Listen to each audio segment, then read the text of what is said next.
Good morning, everyone. It's Sunday, so that means it's pancake day. Today I'm going to show you the easiest recipe to make pancakes. For that, you're going to need flour, 150 grams, 250 mils of milk, and 2 eggs. And this thing here is very useful if you're making pancakes. So you don't have to get a lot of mixing bowls and whisks and make a lot of mess. So just grab a protein shaker. Everybody has one of these at home. If not, then just order one. They're not expensive. They're about $10. You can pick it up on eBay or Kmart. This has a whisk in it, so that's good, and it also has measurements on the side, so that makes it really easy. So all I'm going to do is going to add 250 mils of milk,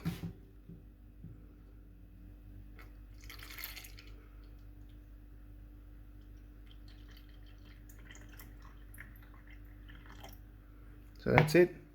So 250 mils of milk. I'm going to add 2 eggs,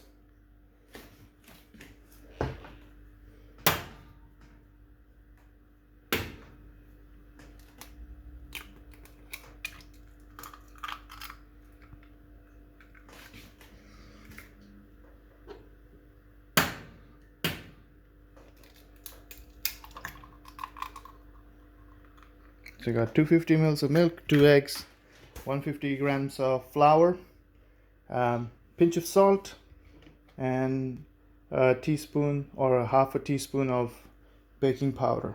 So the flour that I'm adding is self-raising. If you don't have self-raising, you can use plain flour, but then make sure that you add 2 tablespoons of baking powder per half a kilo of flour. So if you're just adding 150 grams of flour, then you probably just need 1 teaspoon of baking powder and you'll be fine. So you're almost there. So the flour is in.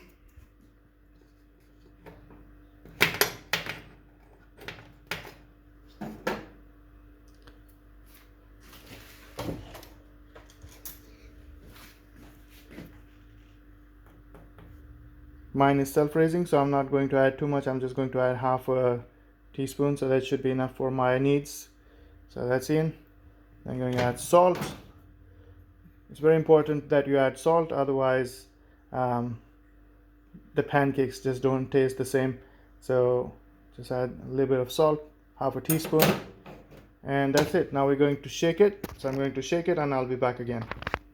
Now before you start shaking, it's very important that you mix the flour with the liquid. If you're using a protein shaker, what that does is helps not create any flours, like it helps create an even batter, and the flour doesn't get stuck at the lid of the protein shaker. So once you see that it's mixed in and there's no dry flour floating on the top, then you're good to go. So this is it. I'm just gonna start shaking it. Okay, so the pancake batter has been shaken now.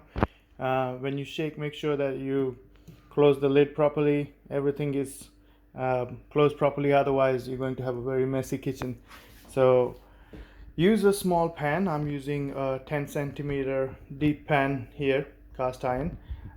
You can use any pan if you like, but if you want like a nice and fluffy pancake, then use a smaller pan with a high wall, and we're going to cook it covered. So it's very important that we cook it covered, because when it's covered, it's going to rise. If it's not covered, then it may fall flat and fall down. So all I'm going to do now, it's all ready to go. So I'm going to get some butter to grease it. Some people don't use butter. It's totally up to you, but I found out that if you use butter while cooking the pancakes in the pan, the pancakes don't get burnt, and it makes really nice and easy to flip as well, and it don't get stuck. So use a little bit of butter, and then our pancake batter straight in. All right, So you should be able to make 2 large pancakes with the batter that we mixed up. It's very easy to remember as well, that how much we're going to need. So it's just 150 flour, 250 milk, and 2 eggs. That's all there is to remember. And you just add a pinch of salt and baking powder. So once that is in, I'm going to turn the flame low, cover it, and let it cook for about 3 to 5 minutes. Just keep checking. And the other thing which is very important is while you're cooking it covered, and if you see that the top is not cooked, so just don't let the flame keep going, because the bottom of the pancake will burn. So what you can do in that case is, once your bottom of your pancake is nice and golden brown, you can just use a spatula to check it. And if your top is uncooked, just switch the gas off and just wait for about 3 minutes or so. So by cooking it like this, it does take a little bit of time, but your results will be amazing. So I'll show you what I mean when this pancake is cooked. So just give me a few minutes. I'll get this cooked and then I'll flip it over. So once the pancake starts cooking, you should hear a little bit of cackling sound. That's because of the water just falling back on the pan after being evaporated. So that way you know that your pancake is ready. Now, as I said before, it looks like our bottom bit could be ready, but our top bit still looks uncooked. So what I'm going to do, as you can see the top bit is still running. So I'm just going to switch the gas off and cover it up for another 2 to 3 minutes. Okay, so just cooking a couple of more minutes with the flame off, and as you can see, the steam has cooked the top now. So this one is ready to be flipped over. See that? It's perfect. And then flipped over it goes, and you got your nice and golden pancake. Now the other side, it's important to remember, will only take half the amount, sorry about that, only take half the amount of time to cook as the other side did, because the pan is hot and the top bit is cooked as well. So there's not a lot of moisture on the other side that will require a lot of cooking. So that top bit is almost cooked, but all we're going to do is just wait for some browning to happen. So just use some butter, let the butter go underneath it, and just let it cook for another minute or two, and then this pancake is ready. All right, so we're back. So I'll let it cook for another 3 minutes on the other side, and as you can see, the other side is perfectly cooked now and it's nice and golden. So this pancake is good to go.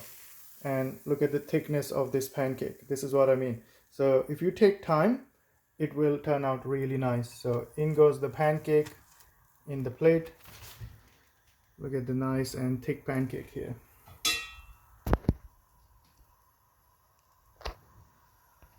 All right, and then we're going to add some Canadian maple syrup.